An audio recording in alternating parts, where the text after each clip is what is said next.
Bienvenue à toutes et à tous dans ce premier podcast vidéo des Blazing Butchers. Le format est simple, habituellement nous discutons et débattons entre chefs autour d'un sujet défini et au cours de Radio Libre que vous pouvez d'ailleurs venir suivre sur Twitch. Mais désormais, en parallèle de cette activité-là, nous traiterons également de plusieurs sujets ici, sur YouTube, sous forme de montage tout ce qu'il y a de plus classique, avec notre verbe et notre tact habituel. Aujourd'hui, le jeu vidéo est-il devenu un hobby de riche ? Et pour commencer sur ce sujet, on va laisser la parole à Bandira. Bon, je te remercie Nico de mettre direct comme ça dans le bain, parce que du coup je vais commencer, j'ai pas le choix. Bref, pour pouvoir parler d'argent pour le consommateur de jeux vidéo, il convient déjà d'établir dans les grandes lignes ce que constitue le tarif d'un jeu vidéo. Petit schéma, il faut savoir que le prix d'un jeu, c'est pour un peu plus la moitié la part due à l'éditeur du jeu, environ 55% selon les jeux. Et que le reste se partage entre le constructeur sous forme de taxe et l'intermédiaire que le distributeur. Autrement dit, lorsque vous achetez un jeu à 70€, c'est environ une quarantaine qui va être perçue par le studio éditeur, et les 30 resteront partiront dans les poches des autres. Et il faut également comprendre quelque chose de très important, ces temps-ci nous vivons une série d'inflation bien vénère qui touche quasiment tous les produits e-commerce, sauf les jeux vidéo. En effet, si on le refait à une logique purement économique et pas seulement mercantile, en tenant compte de l'inflation, le prix d'un jeu au tarif fort actuellement est au plus bas. Qu'est-ce qui aurait dû être en tenant compte de tous les tarifs passés ? Ça a l'air bête, mais vous ne trouvez pas bizarre de ne pas pouvoir constater que l'augmentation des prix des jeux neufs entre les jeux Xbox One, PS4 et les jeux Xbox Series et PS5 ? Est-ce malgré l'affinage des technologies et l'augmentation évidente des coûts de développement et production ? Une des raisons qui explique ce non-changement, vous l'aurez peut-être deviné, ce sont les voies bénéfices parallèles à celles de l'achat du jeu. Vous savez, les DLC, les microtransactions et autres paiements dits in-game. Tous ces revenus, souvent alimentés par une minorité de joueurs, sont un vrai trésor de revenus sûrs qui viennent amplement compenser le manque à gagner de la non-augmentation du prix à l'achat. Pourquoi mettre autant d'acharnement à trouver de nouveaux moyens supplémentaires pour faire cracher leur thune aux joueurs ? Qu'est-ce qui a cependant changé aujourd'hui pour qu'on en soit arrivé là ? Je vous parlais il y a quelques instants du coût de production qui a augmenté, il est fait en effet partie de l'équation, mais il faut également tenir compte des deux autres données financières pour un éditeur, la charge sociale et le budget marketing.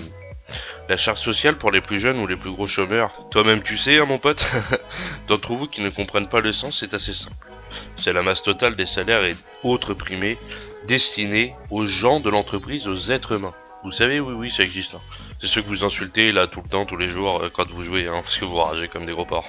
Et le budget marketing, c'est ce pognon dingue, mais qui a investi dans toute la communication destinée à vous faire baver et envoyer un mème « Shut up and take my money » en commentaire d'un post ou d'un trailer quelques mois avant que vous l'envoyiez. De quoi donner aux devs envie de se prendre, vous voyez ? Non, vraiment, c'est important les gens. Arrêtez d'insulter les devs pour tout et n'importe quoi. C'est des humains comme nous, ils font ce qu'ils peuvent. Et oui, c'est tentant, même pour nous. Enfin, surtout pour nous aussi. Et voilà quoi. C'est pas bien, c'est méchant d'être méchant. Bref, la réalité c'est donc qu'à l'heure du free-to-play F2P pour les intimes et non FDP, vous savez ce que ça veut dire, ou autre Game Pass, ce n'est plus à l'achat pour l'obtention du jeu lui-même que les éditeurs peuvent espérer un réel bon retour sur investissement, mais bien dans ce qui suit cet achat. Downloadable Content, soit une extension souvent payante d'un jeu déjà sorti et ayant pour but de prolonger ou enrichir l'expérience de jeu. Enfin, déjà sorti, on se comprend. Un Ubisoft, un Game Freak. De nos jours, les DLC sont de plus en plus inclus d'avance dans des offres que sont les Season Pass ou des éditions de collector à l'achat. Et si certains considèrent ces contenus additionnels comme une perte d'argent, d'autres les considèrent comme une cerise sur le gâteau de leur jeu favori. Cependant, on peut assez vite se questionner sur l'intérêt moral de sortir un jeu après en avoir achevé le premier DLC. Ce qui revient à dire aux joueurs finalement, t'aurais pu avoir ce contenu directement dans le jeu d'origine, mais en fait non, on n'a pas envie, juste paye, c'est très bien. Mais bon, on peut pas nier que la plupart du temps, ces DLC sont bien finis de développer après leur sortie de jeu, et surtout qu'ils représentent une part de travail supplémentaire pour les petits devs que les éditeurs font charbonner comme des mineurs, absolument pas négligeable et qui méritent donc rétribution. On n'est pas payé pour les heures sup, vous en conviendrez, ce n'est pas censé vraiment s'appliquer à un salarié. Le paiement supplémentaire et optionnel que représente un DLC est donc tout ce qu'il y a de plus défendable moralement, comme économiquement. Mais que penser du reste ? microtransactions, achats mineurs et internes au jeu in-game destinés à enrichir le jeu, voire le gameplay. La première chose à savoir au sujet des microtransactions, c'est qu'il s'agit de la source de revenus numéro 1 des développeurs de free-to-play. Et soyons bien d'accord sur le fait que ce n'est pas parce que le jeu est annoncé comme gratuit à jouer qu'il faut nécessairement que ces développeurs n'aient aucune rémunération pour leur travail. Mais, eh bien certains studios, toujours les mêmes, on va pas les renommer, n'est-ce pas, en ont fait un business model pour leurs jeux AAA. C'est-à-dire qu'ils les rentabilisent déjà avec du DLC onéreux et une assurance que le jeu en lui-même soit acheté en grand nombre. C'est un peu le principe des AAA. Et pourtant, au lieu de se contenter de mises à jour gratuites qui viendraient assurément fidéliser les joueurs toujours réceptifs aux élans de générosité même petits, ces éditeurs aiment l'idée de faire payer ces petites mises à jour mineures et optionnelles sous forme de microtransactions venues pourtant des jeux gratuits, qui ne disposent donc pas de revenus à l'achat ou au DLC. Cette pratique permettrait à la plupart des plus grosses écuries de décupler, oui, multiplié par 10, vous avez bien compris, le montant investi dans un jeu et ses panoplies complètes d'extensions, même mineures, par un même joueur. Autant dire que là, le différentiel par rapport à l'inflation est bien plus que compensé. Et si vous poussez le calcul comparatif jusqu'au bout, vous vous rendez vite compte que ce paiement décuplé vaut rapidement plus cher que la console de jeu elle-même. Un cauchemar éveillé pour les joueurs, mais un rêve réalisé pour les éditeurs. De surcroît, ajoutez à ça un système de lootbox de pay to win agrémenté d'un soupçon de démonstration marketing. Et oh putain, ils ont sorti un nouveau perso skin pass. OMG, il me le faut trop quoi. Le cocktail idéal pour fabriquer de nouvelles addictions au jeu chaque jour.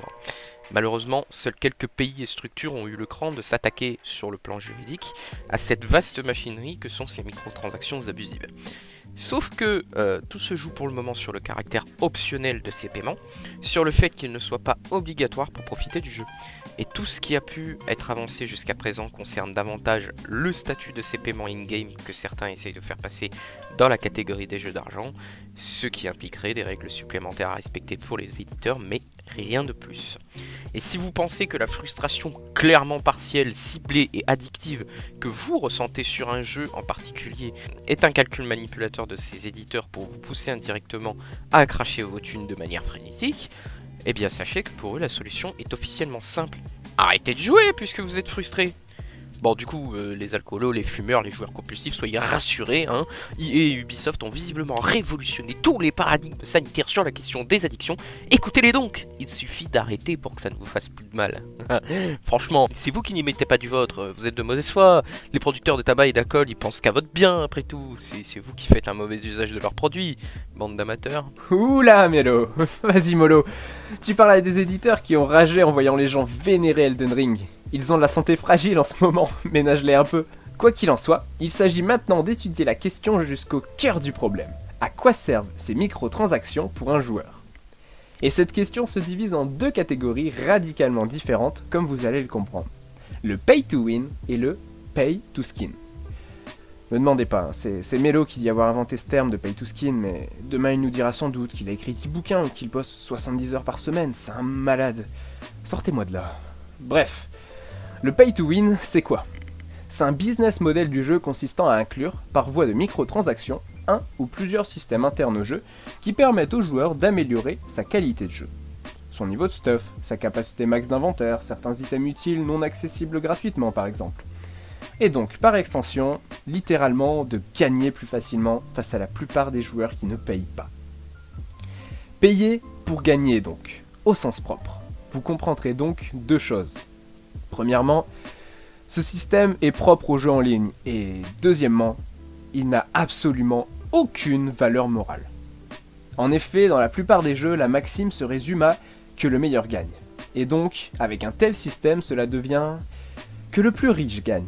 Ou plus exactement, que gagne celui qui nous paie. C'est marrant, mais dans la plupart des jeux, payer pour gagner, en ce sens, revient à tricher, il me semble. Enfin, c'est ce que je croyais. Mémé, tu veux pas débloquer mon livret jeune ? C'est important, c'est pour péter Gotaga ! De la triche légale et encouragée donc. Ou au mieux, de l'enchère in-game. Les pay-to-win sont particulièrement difficiles à défendre à ce stade. Mais que penser des pay-to-skin ? Ouais non, vraiment Mélo là, t'aurais pu faire un effort. T'aurais pu faire plus original quand même. C'est honteux. Je vais t'enculer. Plus insidieux, mais tout à fait défendable cette fois. Ces systèmes-là sont souvent disponibles dans les free-to-play eux aussi, et dans les mêmes jeux que les pay-to-win la plupart du temps, mais également dans des jeux solo, et des AAA. Ils sont destinés cependant à n'apporter que des changements esthétiques au jeu. Moralement, la pratique n'a donc rien à voir avec le pay-to-win, sauf que les méthodes de mise en place sont tout aussi discutables. Matraquage marketing, manipulation visuelle du joueur à chaque foutue page du menu de jeu, minimisation volontaire des efforts mis dans le développement esthétique des contenus standards et originels du jeu. Et ce, afin de créer cette même frustration que nous évoquions plus tôt. Frustration dont le soulagement est donc encore plus facile d'accès, puisque consistant à payer pour obtenir immédiatement l'objet de votre convoitise. En clair, vous l'aurez compris, on l'a bien compris, les éditeurs veulent vos thunes. Et ils ne s'en cachent pas. 10 balles pour que votre personnage pixelisé porte un froc d'une plus jolie couleur. Et ce pour le seul plaisir de vos yeux durant les 4 minutes et 39 secondes de temps total sur les dizaines d'heures à jouer que vous allez passer à vous attarder sur ce détail. Quel investissement rentable et honnête. 1000 millions de 1000 sabords. 2 grecs les blédards. Ça vaut 2 grecs de payer cette veste à votre personnage qui shoot même pas droit de base alors que vous lui avez déjà payé 4 skins d'armes et un visage qui lui donne la gueule de Stallone. Mais bon, là encore, si vous êtes frustré, n'oubliez pas que personne ne vous force à acheter. Et oui, la question que tout le monde finit par se poser au final, c'est qui paye pour toutes ces broutilles hors de prix, pour ce qu'elles valent réellement et qui vont faire que votre compte de joueur va bientôt pouvoir se vendre aux enchères? Eh bien, beaucoup de professionnels de différents domaines, donc médias, édition, développement, vont les appeler baleines.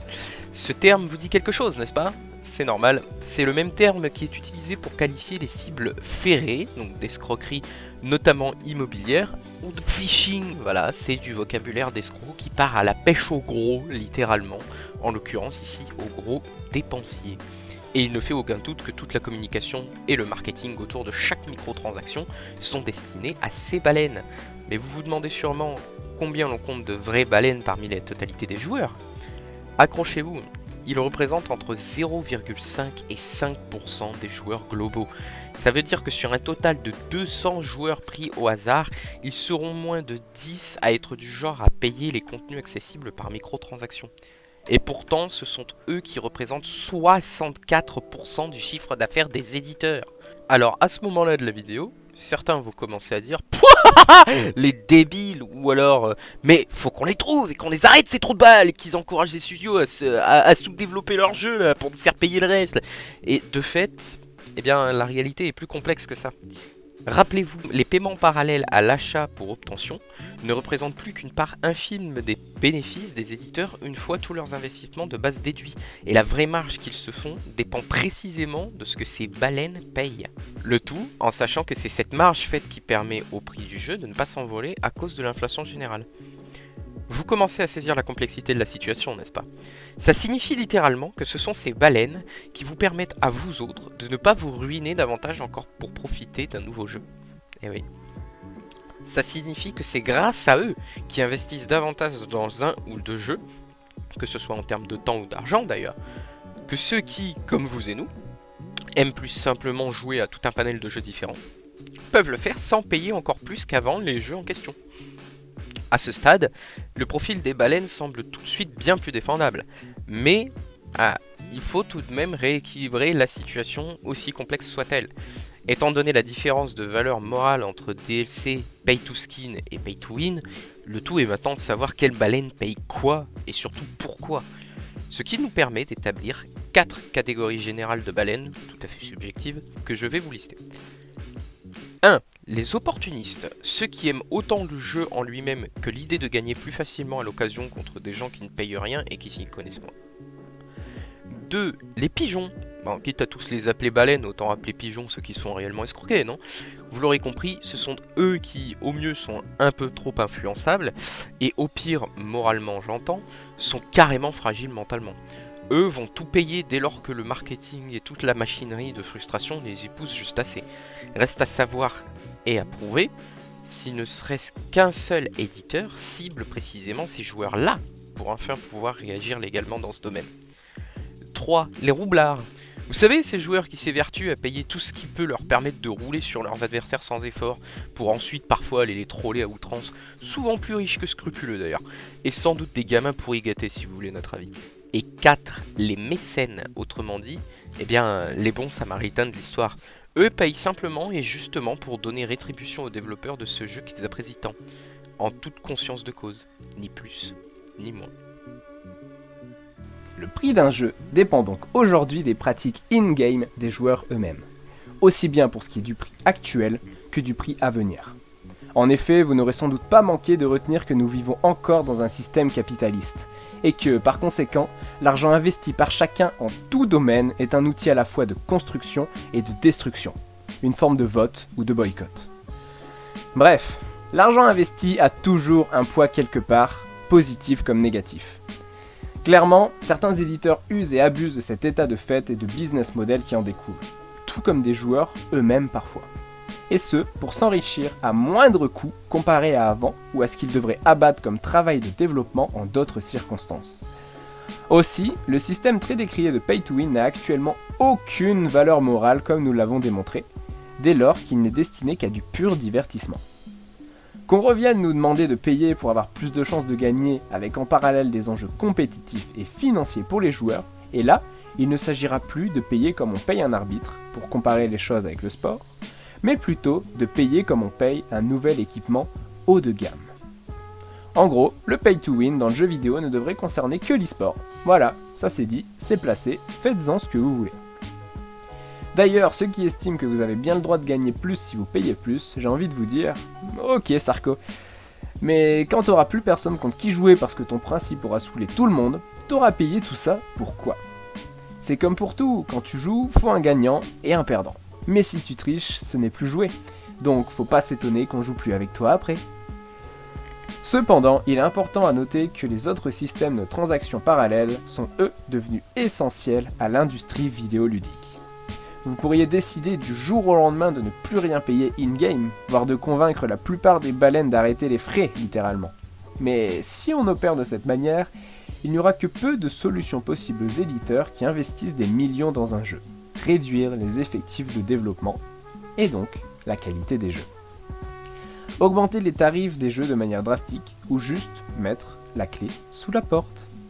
Alors, objectivement, le mieux pour tout le monde, économiquement comme moralement, serait tout simplement que les collectionneurs de jeux souscrivent à un abonnement comme le Game Pass sur Xbox pour ne payer au prix fort, que ce soit le jeu lui-même ou ses extensions, que les jeux qui le passionnent réellement, sur lesquels ils passent et passeront des dizaines voire des centaines d'heures de pur kiff, et sans doute aussi pas mal de sel et de rage, ça va souvent de pair. Et ce, tandis que les mécènes de l'industrie, qui sont les baleines généreuses qui en ont les moyens, continuent de leur côté à payer ceux qui leur chantent, parce que, ne l'oublions pas, cela ne nous regarde pas. Tout à fait. Ce qu'ils font de leur argent ne nous regarde pas. Enfin, tant qu'ils nous font pas chier avec, évidemment. Mille merci à ceux qui seront restés jusqu'au bout de la vidéo. Si elle vous a plu, que le format vous a plu, n'hésitez pas à nous le faire savoir en commentaire. N'hésitez pas à lâcher un pouce bleu, à vous abonner, à partager en masse la vidéo. Bref, à phagocyter l'algorithme, comme dirait l'autre. En attendant la prochaine, on vous dit tous... Ouais, on dit quoi du coup ? La bise à vos mamans ? Oh non, t'abuses Mélo là, c'est trop ça. On l'a déjà dit, pas les mamans. Ah bon ? Allez tous vous faire en... Non, non Bandira, ça non plus on dit pas. Fais pas fuir les gens, couchez l'enragé, fais le mort. Bon bah... La bise sur vos fesses ? J'aime les fesses perso. Ouais, moi aussi. Hey, tout le monde aime les fesses, non ? Bah grave. Bon bah... La bise bise sur sur vos vos fesses. fesses.